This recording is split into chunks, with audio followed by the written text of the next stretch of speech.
बिस्मिल्लाहिर्रहमानिर्रहीम। तो पिछले क्लास में हमने एक एग्ज़ाम्पल किया था पैरामेट्रिक इक्वेशन पे। उसी टॉपिक को कंटिन्यू करके एक और एग्ज़ाम्पल करते हैं।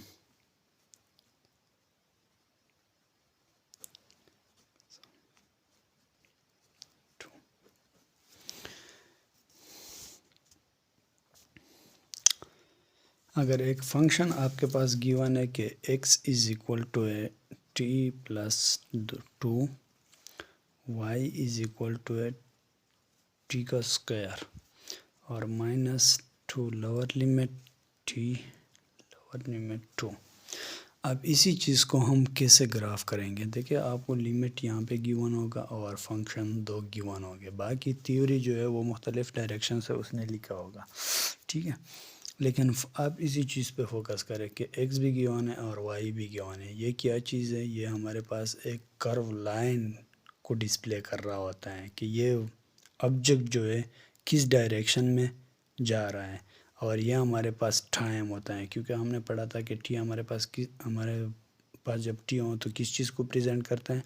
टाइम को प्रेजेंट करता है, ठीक है। तो अब फंक्शन है कि x इज़ इक्वल टू है t plus 2, y is equal to है टी का स्क्वायर। अब इसी को हम ग्राफ करते हैं। कैसे ग्राफ करते हैं कि हम सिंपल टेबल ले लेते हैं। टेबल हम यहाँ पे टी पुट करते हैं और x इज़ इक्वल टू है टी प्लस 2, ये फंक्शन पुट करते हैं और यहाँ पे y इज़ इक्वल टू है टी का स्क्वायर, ठीक है।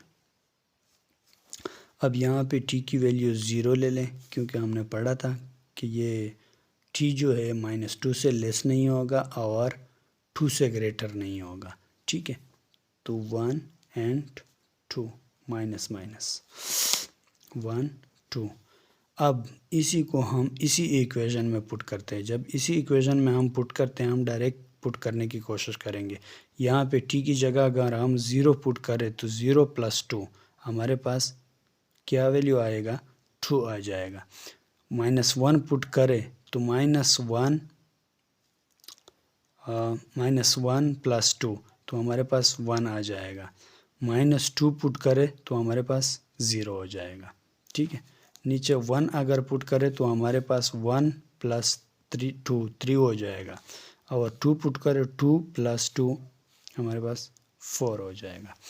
अब इसी को हमने इस स्क्वायर में पुट करना है। तो 0 का स्क्वायर जो होता है वो हमारे पास 0 के बराबर होता है और -1 का स्क्वायर जो होता है वो हमारे पास 1 का बराबर होता है, क्योंकि इवन जब पावर हो तो वो हमारे पास बेस जो होता है वो अगर नेगेटिव साइन में है तो वो पॉजिटिव में होगा, ठीक है। तो -2 को अगर हम पुट करें तो ये हमारे पास 4 हो जाएगा, क्योंकि 2 का स्क्वायर जो होता है ये 4 और साइन जो है माइनस का वो प्लस में कन्वर्ट हो जाएगा। अब 1 को अगर हम इसमें पुट करें तो 1 का 1 आ जाएगा और अगर 2 पुट करें तो ये हमारे पास 4 हो जाएगा, ठीक है। तो ये वैल्यू हमारे पास इसकी निकल आई। अब इसी को हमने ग्राफ करना है। कैसे ग्राफ करना है कि ऐसे लाइन ड्रा करें और ये हमारे पास x है और ये y, ये x प्राइम और ये y प्राइम। प्राइम जो होता है ये हमारे पास नेगेटिव में होगा और x y जो है ये हमारे पास पॉजिटिव में होगा। अब बड़े से बड़ा इनसा हमारे पास 4 है। 1 2 3 4 1 2 3 4 1 2 3 4 1 2 3 4। अब ये नेगेटिव -1 -2 -3 -4, ये पॉजिटिव 1 2 3 4, ये भी पॉजिटिव में 1 2 3 4, ये नेगेटिव में 1 -2 -3 -4। अब ये वैल्यू हमारे पास ये ग्राफ हमारे पास आ गया है। अब हमने वैल्यू निकालने हैं। वैल्यू जब निकालने हैं तो फर्स्ट वैल्यू जो है वो हमारे पास क्या है? यह हमारे पास x 0 और y हमारे पास 4। मतलब है कि x यहाँ पे 0 हो रहा है और y हमारे पास यहाँ पे आ रहा है। तो फर्स्ट पॉइंट जो है वो हमारे पास यहाँ पे आ जाएगा, ठीक है। नेक्स्ट वैल्यू हमारे पास 1 1 की है, मतलब y भी 1 और x भी 1। तो यहाँ पे दूसरा पॉइंट आ जाएगा, क्योंकि यहाँ से वाई का 1 आ जाएगा और यहाँ से एक्स का 1 आ जाएगा। तो ये पॉइंट हमारे पास यहाँ पे आ जाएगा। नेक्स्ट वैल्यू हमारे पास है 2 एंड 0, मतलब x की वैल्यू हमारे पास 2 है और इसकी y की वैल्यू हमारे पास 0, तो पॉइंट डायरेक्ट यहाँ पे आ जाएगा। ठीक है, x की वैल्यू हमारे पास 3 है और y की वैल्यू हमारे पास 1 है, तो यहाँ से 1 आ जाएगा और ये पॉइंट हमारे पास यहाँ पे आ जाएगा। 4 4 मतलब यहाँ से यहाँ, तो ये लाइन जो है ये हमारे पास इसी तरह ड्रा होगा।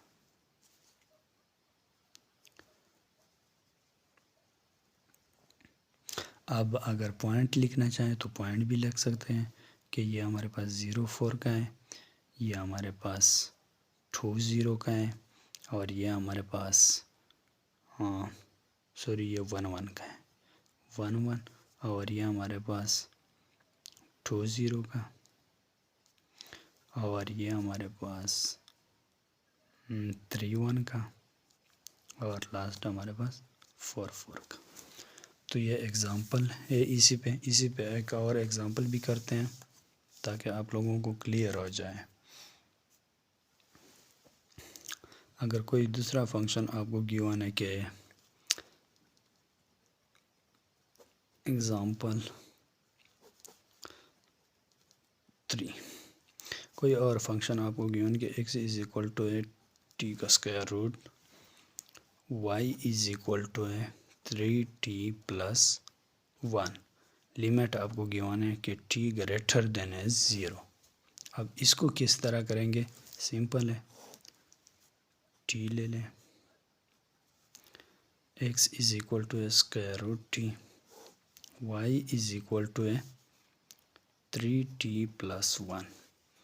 अब वैल्यू क्या है, 0 का मतलब है कि जितने भी इनसे आप लेना चाहें, जितने भी इंटीजर आप लेना चाहें लेकिन नेगेटिव ना हो, क्योंकि ग्रेटर देन है 0।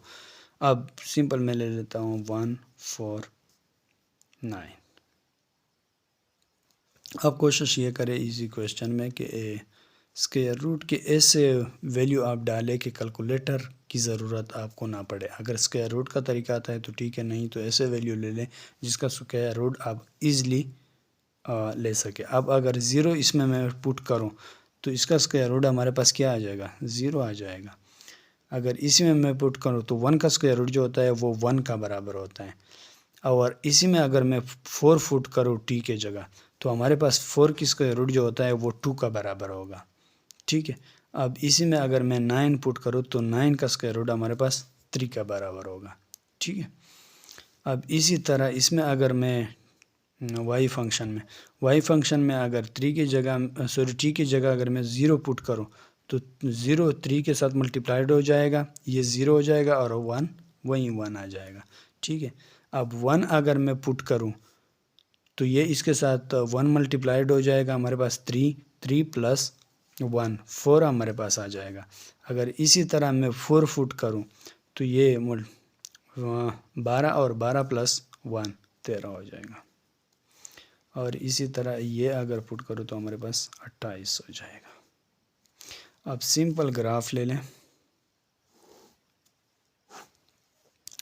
वैल्यू बड़ी है इसलिए मैं बड़ी वैल्यू पुट करता हूँ, 5 10 15, इसी तरह आगे जा रहा है, 5 15 इसी तरह आगे जा रहा है। अब इसमें फर्स्ट वैल्यू देखें, x हमारे पास 0 है और ये हमारे पास 1 है, तो फर्स्ट पॉइंट जो हमारे पास आ रहा है वो यहाँ पे आ रहा है। नेक्स्ट x हमारे पास 1 है और ये वैल्यू y की वैल्यू हमारे पास 4 है।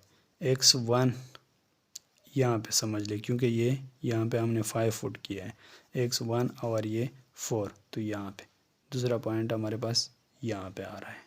ठीक है, इसी तरह इसको 2, x की वैल्यू हमारे पास 2 है, 2 का मतलब है कि यहाँ पे आ रहा है, और बाकी इसका वैल्यू है जो हमारे पास 13 पॉइंट पे आ रहा है, तो ये हमारे पास यहाँ से लेकर यहाँ तक, तो ये दूसरा पॉइंट हमारे पास यहाँ पे आ रहा है। ठीक है, यहाँ पे x की वैल्यू हमारे पास 3 है, 3 यूँ समझ ले कि यहाँ पे है। ठीक है, आप इसी ग्राफ जो है इसको सही तरह से भी ड्रा कर सकते हैं, बड़ा होकर, और सही इसकी वैल्यू डालें और उसी में आप कर सकते हैं। ठीक है, 3 और 28, y की वैल्यू 28 ऊपर में जा रहा है, तो ये समझ ले कि ये पॉइंट आपके पास यहाँ पे आ रहा है।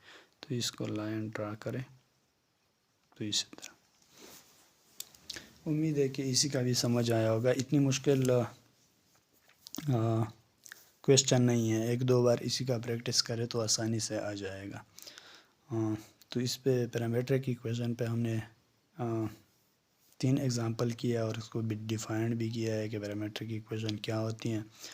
और इंशाल्लाह नेक्स्ट में हम एक और चीज़ पढ़ेंगे जिसको हम साइक्लॉयड कहेंगे। साइक्लॉयड एक ऑब्जेक्ट जो होता है इसको हम सीधा फेंकते हैं, वो तो सीधा जाता है, लेकिन एक गोल सा चक्कर खाता है जो एक सर्कल बनाता है, तो वो साइक्लॉयड का टॉपिक जो है हम उसके थ्रू कवर करेंगे कि साइक्लॉयड में जब ये एक ऑब्जेक्ट मूविंग करता है, एक सर्कल बनाता है, तो किस तरह हम उसको फाइंड करते हैं। तो इंशाल्लाह इस चीज़ को हम नेक्स्ट लेक्चर में डिस्कस करेंगे। तो मिलेंगे इंशाल्लाह नेक्स्ट लेक्चर में।